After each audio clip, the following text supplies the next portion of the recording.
ቡድን አንድ ላይ ቀጥሏል። የተረኛ ሐኪም ሰዓታችን ላይ ደርሰናል። ዛሬ ደግሞ ስለ ጥርስ ነው የምናወራው። ስለ ጥርስ እንግዲህ የተለያዩ ጥያቄዎችን ይዣለሁ። በተለምዶ ስለ ጥርስ የሚባለውንና ሕክምናው ደግሞ የእውነት ምን ይላል የሚለውን እንወያያለን። ዶክተር ህሊና ፈንታ ከናታኖል የጥርስ ሕክምና ማዕከል እዚህ ስቱዲዮአችን ድረስ ማብራሪያ ልትሰጠን መጣለች። በጣም እናመሰግናለን ዶክተር። በጣም እናመሰግናለን እናንተም ስቱዲዮአችሁ ድረስ ስለጋበዛችሁኝ በጣም ቴንኪው። ናታኖል እንግዲህ በጥርስ ሕክምና ላይ በጣም የታወቀ ተቋም ነው።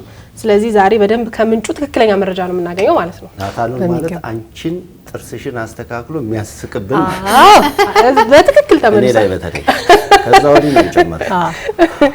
እሺ ጠቅለል አድርገን እንጀምርና የመጀመሪያው ጥያቄ እንግዲህ ጥርስ ከላይፍ ስታይል ጋር ይያያዛል ብዬ ስለማስብ ነውና በኢትዮጵያ ወይም በሀገራችን ይስተዋላሉ ወይም ደግሞ ብዙ ሰዎች ላይ ከሰታሉ የምትሏቸው የጥርስ ችግሮች የትኞቹ ናቸው? ከአኗኗራችን አንፃር ማለት ነው። መቦርቦር፣ የጥርስ መቦርቦር ለምን ለኢትዮጵያ ብቻ መሰለሽ መቦርቦር? በኢትዮጵያ ነው እንዴ?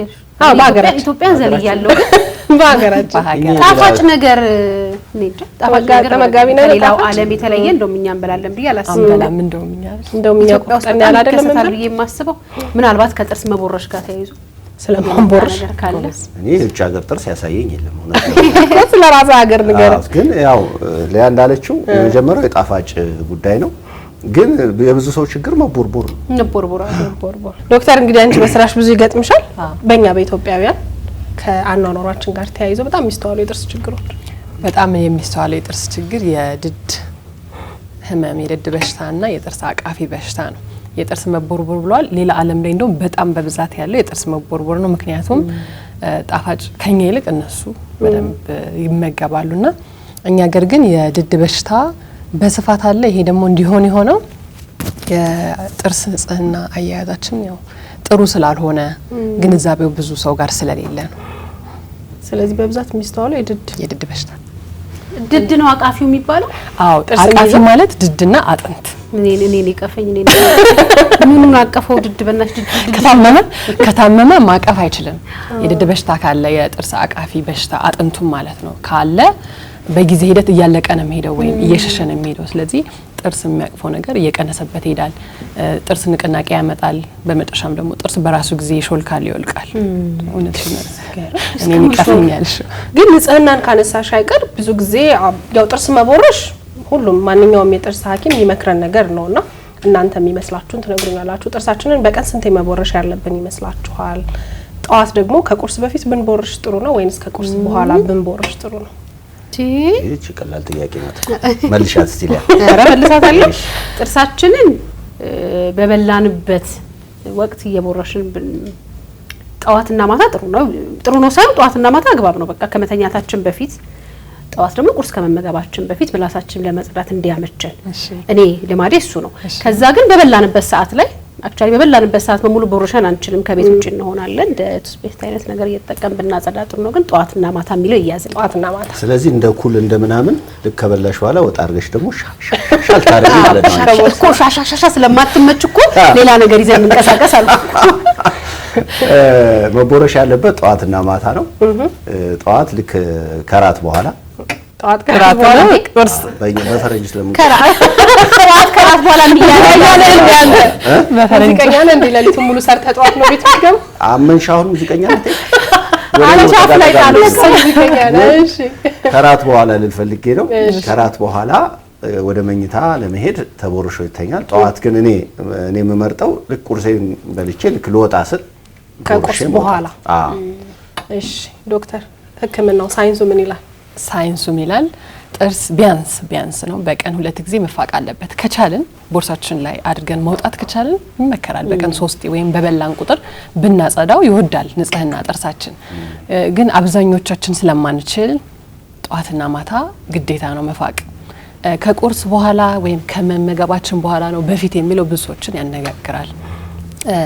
እንደኔ መመርጠው ብዙ ጊዜ ከበላን በኋላ መፋቅ አለብን ነው። ምክንያቱም የበላነውን ቆሻሻውን ነው ማስወገድ ያለብን። ነገር ግን ጧትና ማታ ስንፍቃውን ብዙ ጊዜ ማታ በልተን ራታችን ከዛ ቆይተን ወደ አልጋችን ስንሄድ የተወሰነ ሰዓት ሊኖር ይችላል። 30 ደቂቃ ሁሉ ጊዜ ማረፍ ስላለብን ማለት ነው። ማታ ከራት በኋላ ጥርሳችን ከጸዳን በጣም ንጹህ ጥርስ ይዘን ነው ምንተኛውና ጧት ተነስተን ፊታችን ታጥበን ተጉመጥምጠን ቁርስ መብላት እንችላለን። ከዛ ቁርስ ከበላን በኋላ ግን 30 ደቂቃ መጠበቅ አለብን። ምክንያቱም አሲዲክ የሆኑ ነገሮችን ከተመገብን ጥርሳችን ላይ ስለሚጣበቁ ስለሚኖሩ እና ወዲያው ከፋቅ ነው ጥርሳችንን ኢናሜሉን ሊያሳሳብን ስለሚችል ወዲያው መፋቅ የለበትም። 30 ደቂቃ መጠበቅ አለብን።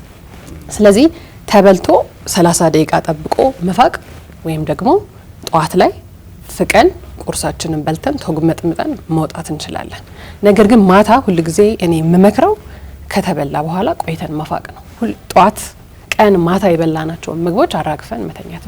ግን መፋቅን ካነሳን አሁን ብዙ ጊዜ አንዳንድ ሰው በከሰል ይፍቃል፣ አንዳንድ ሰው ደግሞ በቤኪንግ ሶዳ ጥርሳችንን ነጭ ያደርጋል ያጸዳል ብሎ ይፍቃል። እኔ የሚመስለኝ ከሰሉን ስናረግበት ጥርሳችን ጥቁር ይሆንና ልክ ስናጸዳው ያለው ኮንትራስት ይመስለኛል ነጭ እንዲሆን የሚያደርገው እንደዛ ነው የሚመስለኝ። ግን ደግሞ አንዳንዴ የጥርስ መፋቂያዎችም ቻርኮል ምናምን የተሰሩ ተብሎ ሲሸጥ እናውቃለንና የእውነት እናንተ ከሰል እና ቤኪንግ ሶዳ ጥርስ ያነጣሉ ያጸዳሉ ብላችሁ ታስባላችሁ?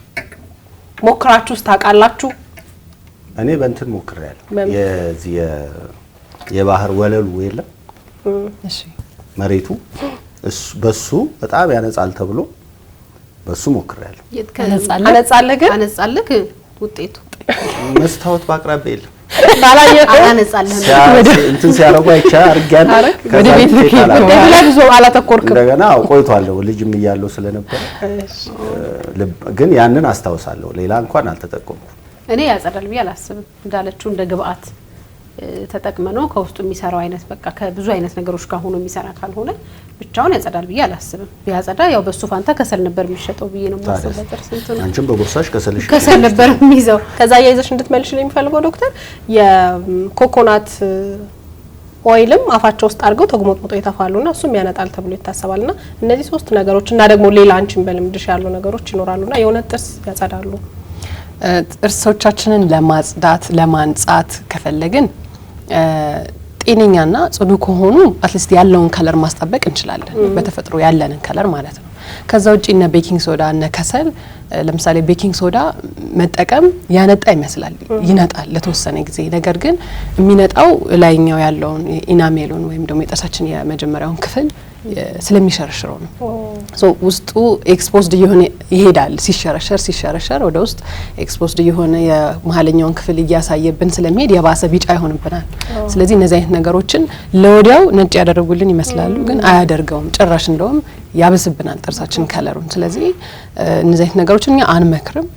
አንድ ሰው ጥርሱን ማንጻት ከፈለገ በንጽህና መያዝ፣ ሌሎች ደግሞ በክሊኒክ የሚደረጉ የጥርስ ማንጻት ሕክምናዎችን መጠቀም ይችላል። በጣም ጥሩ። ብዙ ጊዜ የጥርስ እጥበት ሲባል ሰምታችሁ ታውቃላችሁ። ከዛ ውጭ ደግሞ ቲዝ ዋይትኒንግ ወይም ደግሞ ጥርስ ማንጣት አለ። ብዙ ሰዎች ሁለቱን ሲቀላቅሉት እናያለንና ነጭ እንዲሆንላቸውም ጥርሴ ልታጠብ ይላሉና ልዩነታቸው ምንድነው የሚመስለው? አይረን ያለውልሽ እኔ ውብ ጥርስ ያለኝ ልጅ ለዚህ በደንብ እድሜ ላንቺ አንቺ ወይስ መሰለኝ ላንቺ ልመልስልሽ። እጥበቱ ቆሻሻውን ለማስለቀቅ ይሄ ተከማችቶ ያለውን ብሩሽ የማይደርስበትን የጥርስ ሳሙና የማያስለቅቀውን አይነት ነገር ለማጽዳት ነው። ማንጣቱ ግን በትክክል የጥርሳችንን ከለር ነጭ ለማድረግ በቡና በተለያዩ ነገሮች የበለዘውን በደንብ ለማንጣት ይመስለኛል። አብራራው yes በትክክል ዶክተር የሚል ነው ከስምሽ ፊት የቀረ። ቴንክ ዩ ምንም ችግር የለም። ለሱም ስምሽ የሚመቻል አልቋል። በቃ ስለ ብዙ እውቀት ይኖርሻል። አፍቅረ መንገድ ይል አድሜ አንተ ምን ይመስላል? እኔ ያ የጥርስ እጥበቱ እንደውም ብዙ ነገር ያወጣል። እንዲህ ስንፍቅ ከምናየው የተለየ ነገር ነው የሚያወጣው። እንደውም ጥርሳችን ውስጥ ነበረው የሚያስብል ነገር ሁሉ ሲወጣ ይቻላል። ግን ከማካንቶ ከኔው ነው ማንዳት ለማስነጣት ልጅ ተሸምጥጦ ያንተ ነው አይደለም ያለች ነው ካስመሰለች። አይ ከዛ አይቼዋለሁ አለ ከማካንቶ ከራሳችን ነው ወይስ ከዛ ራሴን እንጂ እኔ ሐኪም አይደለሁ። እንግዲህ አንተ እንጣጣይን ታበሽ ጥርስ ለማስነጣት ሞክረህ ታውቃለህ? ለማስነጣት ነጭ እንዲሆንልህ አልሞከርኩም። የራሴ ነጭ ከለር ስላለኝ ኦፍ ኮርስ አዎ በጣም ግን እንትኗን ግን እጥበቷን ግን አሳጥቤ አውቃለሁ። መልካም። ስለዚህ ዶክተር እንግዲህ እጥበትንና ዋይትኒንግን በደንብ ኤክስፕሌን አድርገሽልን፣ ከዛ ውጭ ደግሞ ሁለቱ በየምን ያህል ጊዜ ነው መደረግ ያለባቸው የሚለውንም ንገሪ። እሺ ሊያ በደንብ መልሰዋለች በጥሩ ሁኔታ። ጥርስ እጥበትና ጥርስ ማንጻት በጣም የተለያዩ ሕክምናዎች ናቸው። ጥርስ እጥበት ማለት እንደገለጸችው ሊያ ጥርሳችን ማጽዳት ማስነሳት፣ ይሄ በብሩሽ የማይነሱትን ቆሻሻዎች በጥርስ ክሊኒክ በመሄድ ማስነሳት ማለት ነውና አንዳንድ ሰው የጥርስ ቆሻሻ ሙሉ ለሙሉ ጥርሳቸውን ይሸፍኑታልና እሱን ስናጸዳላቸው የናቹራል ጥርሳቸውን ከለር ያዩታል። ያኔ የነጻላቸው ይመስላል። ምክንያቱም ቆሻሻው ብዙ ጊዜ ቢጫ ወይ ጥቁር ነው የሚሆነውና እንደዛ ሲሆን ጥርስ ነጣልኝ ብለው ነው የሚያስቡት። ስለዚህ ጥርስ ያነጣል የሚል ሀሳብ ይኖራቸዋል። ግን እንደዛ አይደለም። በቃ ጥርስ ማጽዳት ክሊን ማድረግ ማለት ነው። ማንጻት ሲሆን ግን በኬሚካል ነው። ኬሚካል እንጠቀምና ያ ኬሚካሉ ፔኔትሬት አድርጎ የሁለተኛው ክፍል ላይ የጥርሳችን ሁለተኛ ክፍል ድረስ ሄዶ የጥርሳችን ከለር መቀየር ማሻሻል ነው። ሙሉ ለሙሉ ነጭ ላይ ያደርገው ይችላል፣ ግን ያው ከነበረው ያሻሽልልናል። ጥርስ በኬሚካል ማንጻት በጣም በተደጋጋሚ እኔ እንደ አንድ የጥርስ ሐኪም አልመክርም። ኬሚካል ስለሆነ ሁሉ ጊዜ ጥርሳችን ላይ ኬሚካል መጠቀም የለብንም። ነገር ግን ከ6 ወር በኋላ ከተሰራን ከ6 ወር በኋላ አንዴ መድገም ልንችል እንችላለን። ከዛ ባለፈ ግን በተደጋጋሚ እኔ አልመክርም። ጥርስ ጽዳት ግን ኤቭሪ 6 months አስፈላጊ ነው። እጥበቱ በየ6 ወሩ ጥርስ እጥበቱ በየ6 ወሩ አስፈላጊ ነው። ለአንዳንድ ሰው ከ6 ወር በታች ሊያስፈልገው ይችላል፣ እንደ አያያዙ ማለት ነው። አንዳንድ ሰው ምናልባት 6 ወር ላይ ሲመጣ በጣም ንጹህ የሆነ ጥርስ ይዞ ሊመጣ ይችላል። ግን ግዴታ በየ6 ወሩ መምጣት አለባቸው ማለት ነው። በጣም አሪፍ። አሁን በጣም እየተለመደ ያለ እንግዲህ እናንተ ጋር ናታኖልም የተለያዩ የጥርስ ማስዋብ ፕሮሲጀሮችን እናያለን እና አንዳንዴ ያው ሰው ጥርሱ በተለያየ ምክንያት ሲጎዳ ወይንም ደግሞ የተለያየ የአበቃቀል ችግር ያለበት ጥርሱን ሲያሳምር እናያለን። አንዳንዱ ደግሞ ፋሽን ስለሆነ ብቻ ሆሊውድ ስማይል እና ኢንቪዛላይን ብቻ በጣም ብዙ ጥርስ የማሳመር አሁን ድሮ ፍንጭት የነበረ ሰው ከሆነ ጊዜ በኋላ ስታየው ፍንጭቱ ገጥሞ ነው የምታየው። ብዙ አይነት የጥርስ ማስዋብ ሂደቶች አሉና እነዛ ሂደቶች የጎንዮሽ ጉዳት አላቸው ብላችሁ ታምናላችሁ? ምን አይነት የጎንዮሽ ጉዳት ያለው ይመስላችኋል? ያው ሰው ሰራሽ ነገር አይደለም። በኋላ ምን ቀላቅለው የተፈጥሮ ነገር ተሞርዶ ወልቆ ነውና ራሱን በሆነ በጊዜ ገደብ የራሱን አይነት ችግር የሚያመጣ ይመስለኛል። ችግሩን ይሄ ነው ብዬ ላስቀምጥ አልችልም። ግን የሆነ ጊዜ ላይ እንደዚህ እንደውሻ ክራንቻ እንዲና እንዲ ብሎ ሰው የሚቀመጥ ነው የሚመስለኝ። ከዚህና እዚህ ጋር ነው ሲቦርቡሩ ማለት ይሄ ምን ያወራራችን መጀመሪያ ናፍቆት ናት። ምንድነው ይሄ ነገር ስላት ጥርስ ተቦርቡሮ ነው ይሄ ተሞርዶ ነው ይሄ ሆሊውድ ስማይል የሚባለው ነገር የሚሰራው። ልክ ላልሆን ይችላል፣ ግን ሀሳቡ ያለኝ መነሻ ናፍቆትና ተሞርዶ ሰው የሆነ ጊዜ ላይ በቃ አርቲፊሻል ነገር ነው ይወጣና እንደዚህ ብለን የምንሄድ ይመስለኛል። እንደዚህ እንደንትኖቹ ምንድናቸው ነው ቫምፓይር በቃ ለቫምፓይሮቹ ሚሾል ይመስለኛልና አግባብ ነው ብዬ አላስብም። ማለት የጎንዮሽ አለው አድሜስ ሁለታችሁ ተመካክራችሁ ያወጣችሁት ነው አይደል? ገብርኤልን እሷ ናት የምትነግረኝ።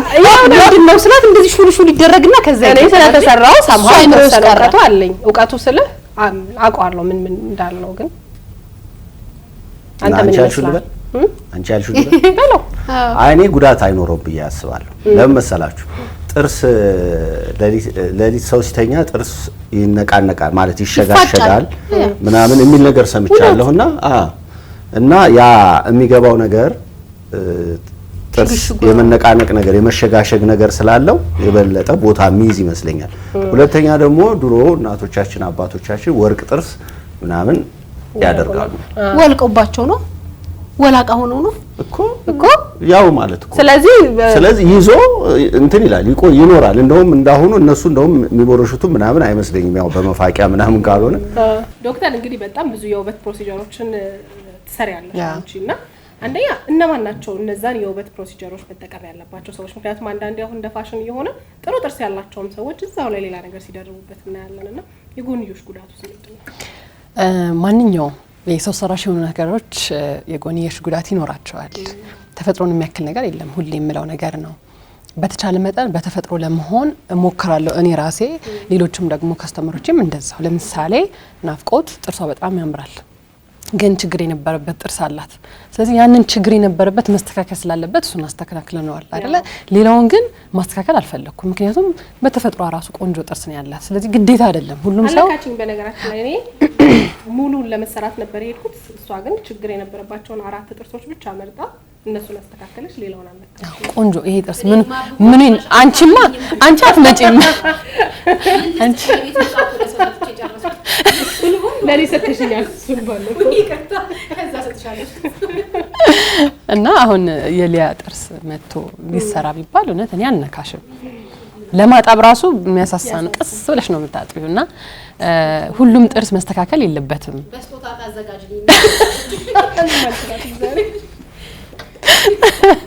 እና ግን ደግሞ ችግር ያለበት ጥርስ መስተካከል ያለበት ጥርስ ብዬ የምወስዳቸው አሉ። በዋናነት እኛ ክሊኒክ ውስጥ የምንሰራቸው ጥርሳቸው ዲስከለር ያደረገ በፍሎራይድ በሲጋራና በጫት መመለስ የማይችል ማለት መስተካከል የማይችል በሌሎች ነገሮች በሌሎች ሕክምናዎች ለምሳሌ በጥርስ ማንጻት መስተካከል አይችልም ሙሉ ለሙሉ።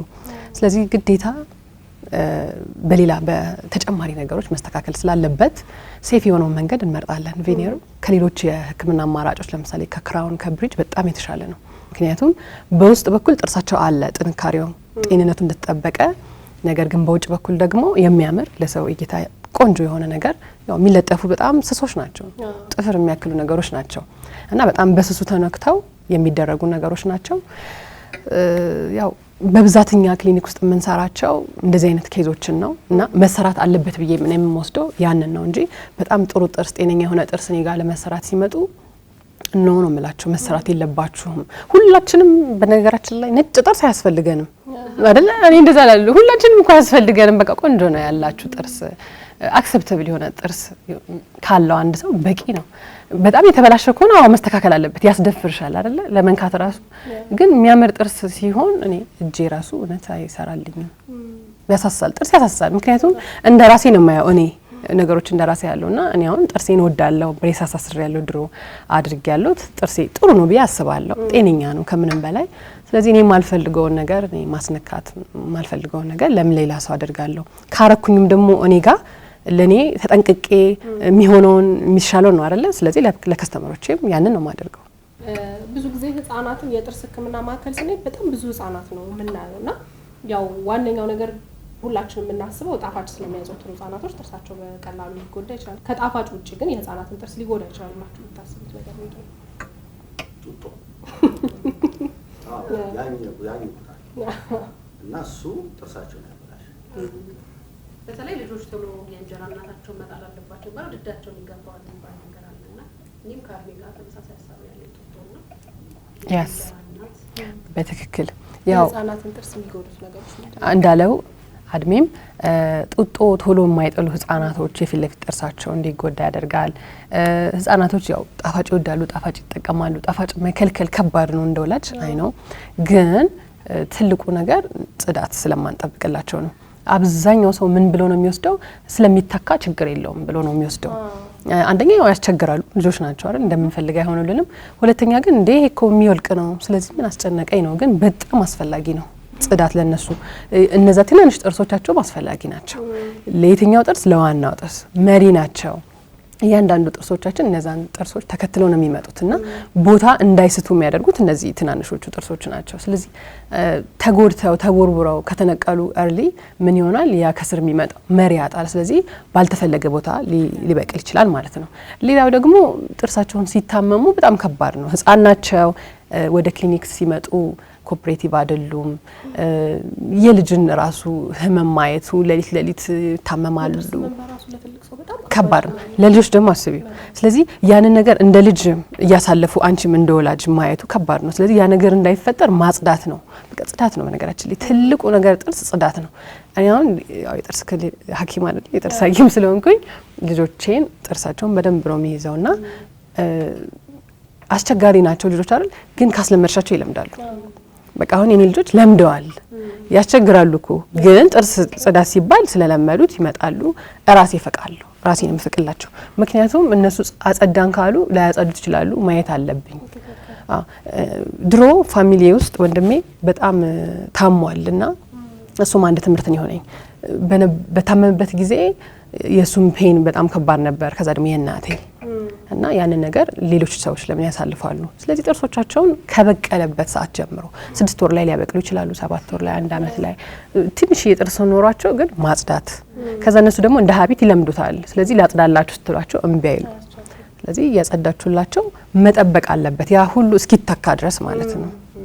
መጥፎ የአፍ ጠረን ያላቸው ሰዎች በተለያየ አጋጣሚ ይገጥመናልና ያው ጥርስ ካለመቦረሽ ሊመጣ ይችላል ብለን እናስባለን። አንዳንድ ሰዎች ደግሞ ቦርሽ ያለውን ብለው ስቲል መጥፎ የአፍ ጠረን አላቸውና መንስኤው ምንድነው ይመስላችኋል? መጥፎ የአፍ ጠረን እኔ በሁለት ምክንያት ነው ብዬ ነው የምለው። እንደውም የጥርሱ ብዙ ከባድ አይመስለኝም።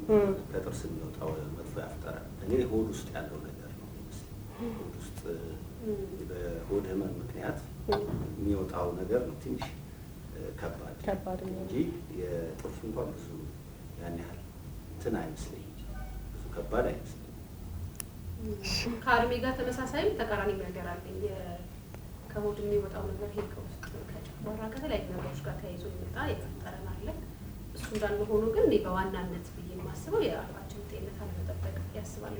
በተለይ ጥርሳችን መቦረሽ ሳይሆን ብዙ ሰው ጥርስ ማጽዳት መቦረሽ መስለው ጥርሱ ብቻ መፋቅ፣ ጥርሱ ብቻ መቦረሽ መስለዋል።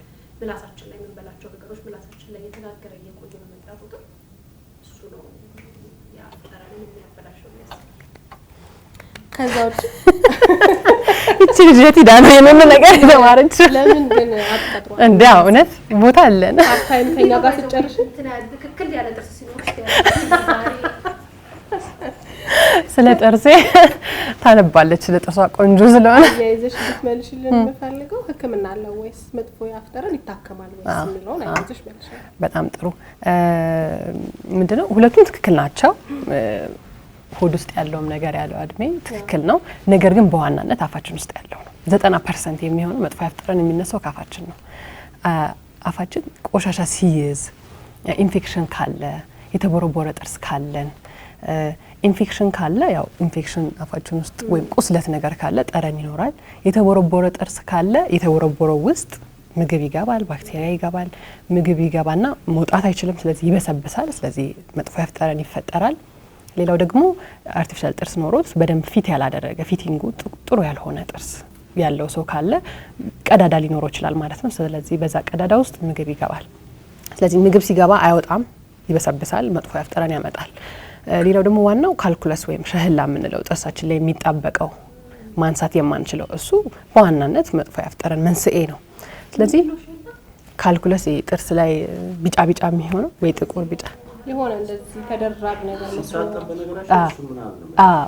እንት እንደ ቅርፊት እንትን ሆኖ ነው የሚወጣው። ጥርስ እንደ ጥንክር ብሎ ነገር ነው የሚወጣው ሲታጠብ። ምንድነው እሱን በቤት ስንቦርሽ ማጣት አንችልም፣ ግን በየቀኑ ካጸዳሹ አይሆንም፣ እንደዛ አይጠራቀም። አዎ ምንድነው በደንብ ስለማናጸዳው በየቀኑ የምንበላው ምግብ ይጣበቀ ካልሲፋ ያደርግና ይደርቃል፣ ደረቅ ይሆናል። ከዛ አንቺ አትችይማ ማንሳት፣ በክሊኒክ ነው ማስነሳት። እነዚህ ለመጥፎ የአፍ ጠረን መንስኤ የሚሆኑ ነገሮች ናቸው። ነገር ግን ጥርሶቻቸው በጣም ንጹህ ሆኖ በጣም ቆንጆ ሆኖ በንጽህና የተያዙ ጥርሶች ሆኖ አንዳንድ ሰዎች በመጥፎ የአፍ ጠረን ይቸገራሉ። እነዛ ሰዎች ቅድም እንዳላችሁት የመተንፈሻ አካል ችግር ሲኖር፣ የጨጓራ የአንጀት ህመም ሊሆን ይችላል። እንደዚህ አይነት ነገሮች መጥፎ የአፍ ጠረን እንዲከሰት ያደርጋሉ። ስለዚህ ከኛ ሕክምና ውጪ ሌላ ቦታ ልከናቸው ትሪት እንዲደረጉ እናደርጋለን። እኔ ምናልባት የመጨረሻ አንድ ጥያቄ ይኖረኛል። ጥያቄዎችን ጨርሻለሁ። ለእናንተ ግን ዶክተርን መጠየቅ የምትፈልጉት ነገር ካለ እድል ስጣችሁ። እኔ 3 ጥያቄዎች አሉ። የመጀመሪያው ና እድሜ ቦታ ልቀይር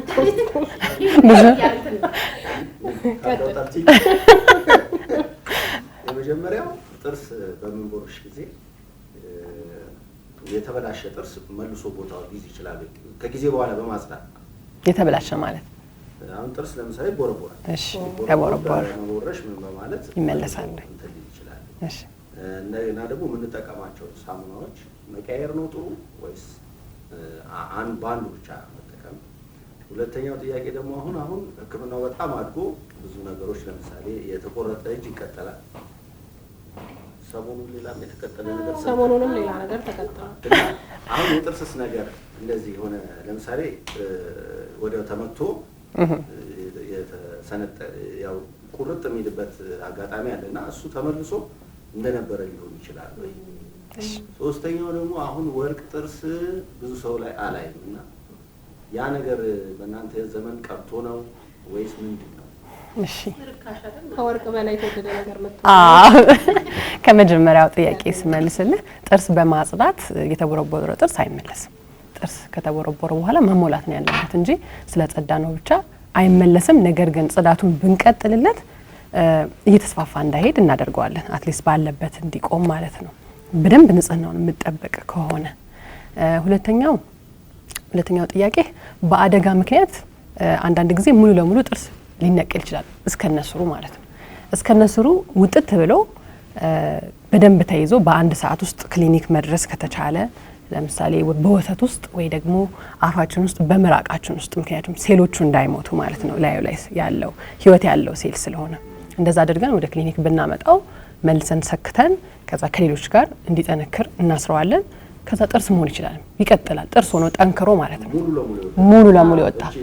ሽርፍ ያለ አይሆንም። ምን ያህል ነው የተሸረፈው? ስሩ ተሸርፏል ወይ?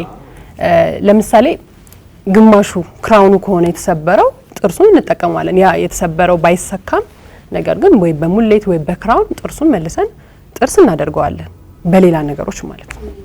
ሶስተኛው ጥያቄ ወርቅ ጥርስ።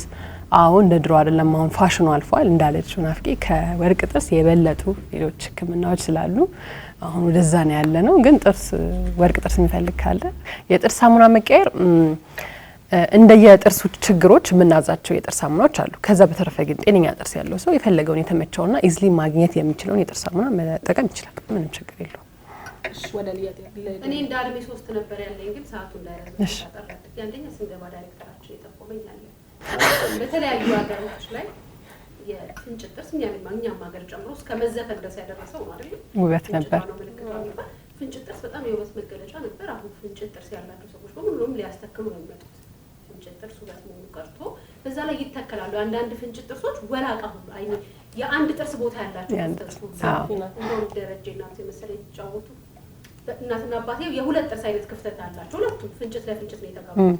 ሶ ወይኔ አሁን ልጃችሁ ሲወለድ ያኔ የውበት መገለጫ ስለነበረ ጥሩ ጥርስ ያለው ልጅ ይወለዳል። በቃ ፍንጭት ምናምን ሲሉ ታይ ወላቃ ነው የሚወለደው። ይሄ ወላቃ ነው ፍንጭት ያለው የሁለቱም ፍንጭት ስለሆነ የሁለቱ ፍንጭት ድምሬና ተሰፊ ስለሆነ የሚወለደው ልጅ ወላቃ። ሶ ፍንጭት ውበት መሆኑ ቀረና ይደፈናል በአንደኛ የትኛውም ክፍተት ቢኖር። ከዛ በአለም ላይ በጣም ነው አሁን አሜሪካ የተለያዩ ሀገር ውጭ የሚኖሩ ሰዎች ኢትዮጵያ ስመጣ ጥርሴን ማስተከል ፈልጋለሁ ይላሉ። በጣም ኤክስፔንሲቭ ነገር ነው ጥርስ ማስተከል ነው። ለምንድን ነው እንደዚህ ውድ ነው? የትኛው የጥርስ ስራ ትንሽ ውድ ነው ከሌላኛው ሕክምና ከሌላው ውበት ለምን? እሺ ከመጀመሪያው መልስ ለመስጠት ፍንጭት እንግዲህ በድሮ ጊዜ ውበት ነበረ። ሰው እንደተቀበለው ነው አይደለ? ሰው በዛ ሰዓት ይወደው ነበር። ነገር ግን ሳይንሱ የሚለው እኛ እንደ ሕክምናው ምንም አይነት ክፍተት ችግር ነው፣ ውበት አይደለም። ሰው ከወደደው በነገራችን ላይ እኔ ጋር ሊያሰሩ መጥተው ለምሳሌ ሆሊውድ ስማይል እየተሰሩ ፍንጭታቸውን መጠበቅ የሚፈልጉ ሰዎች አሉ። በቃ ይችላሉ፣ እነሱ የተመቻቸውን ነገር ማድረግ ይችላሉ። ሰው ደስ እንዲለው ነው የምንፈልገው በጥርሱ። ነገር ግን እንደ ሳይንሱ ክፍተት ካለ ችግር ነው፣ መስተካከል አለበት። ወይ በብሬስ ወይ በቬኒየር ወይ በሌሎች ህክምናዎች አድርገን ማስተካከል አለብን። አይዲያል የሆነ ጥርስ የምንለው ድርድሩ በጣም የተስተካከለ ክፍተት የሌለው ብዙ ነገሮች አሉ። ያንን ማሟላት አለበት። ለምሳሌ አሁን የሊያ ጥርስ ድርድሩ ያምራል፣ ሳይዛቸው ያምራሉ፣ አቀማመጣቸው አይዲያል የምንለው ወደ እሷ የተጠጋ ጥርስ ነውና ክፍተት ካለው ትክክል አይደለም፣ መስተካከል አለበት። ስለዚህ ያው ፍንጭት አሁን ላይ ሰው ያ ነገር በደንብ እየተረዳ ፍንጭት ፋሽን መሆኑን እየተወ ማስተካከል ወደሚለው መጥቷል። ሰው ለዛ ነው የጥርስ ህክምና እውነት ነው ኤክስፔንሲቭ ነው፣ ግን እኛ ሀገር ላይ በጣም ፌር ከሌሎች ጋር ስናነጻጽረው ማለት ምንም አይገናኝም። ለምንድነው? አንደኛ የምንጠቀማቸው ማቴሪያሎች የጥርሶቹ ለምሳሌ እኔ ሌላ ሀገር ነው ላቦራቶሪ እና በጣም ውድ ነው። ስለዚህ ውድ የሆነ ነገር ስለሆነ ያው ሰውም ውድ ነው የምታስከፊው ማለት ነው። ሌላው ሶስተኛው ዘላቂ ስለሆነ አንድ ነገር አሁን ለአንድ ወር ለምናምን ለመጠቀም የምታረጊው ነገር አለ፣ የምትከፊው ክፍያ አለ። ይሄ ደግሞ በጣም ረጅም ዓመት የምትጠቀሚው ነገር ነው። 15 ዓመት 20 ዓመት 30 ዓመት ከዛም በላይ ሰው ሊጠቀመው ይችላል እንደ ጥንቃቄ ስለሆነና 30 ዓመት የምትጠቀምበትን ነገር ያው ርካሽ ሊሆን አይችልም ረጅም ጊዜ ስለሆነ እኛ ከሌሎች ሀገር አንፃር ግን እኛ ሀገር በጣም ፌር ነው። በጣም እናመሰግናለን ዶክተር ህሊና ፈንታ ከናታኖል የጥርስ ህክምና ማዕከል እንግዲህ እዚህ ስቱዲዮ ድረስ መጥተሽ ስለሰጠሽን ማብራሪያ በጣም እናመሰግናለን። በጣም አመሰግናለሁ ለነበረን ቆይታ ስለጋበዛችን። ቴንኪዩ። ተረኛ ሐኪም ይሄንን የሚያስል ነበረ። እሁድን አንድ ላይ ይቀጥላል። መልካም ጊዜ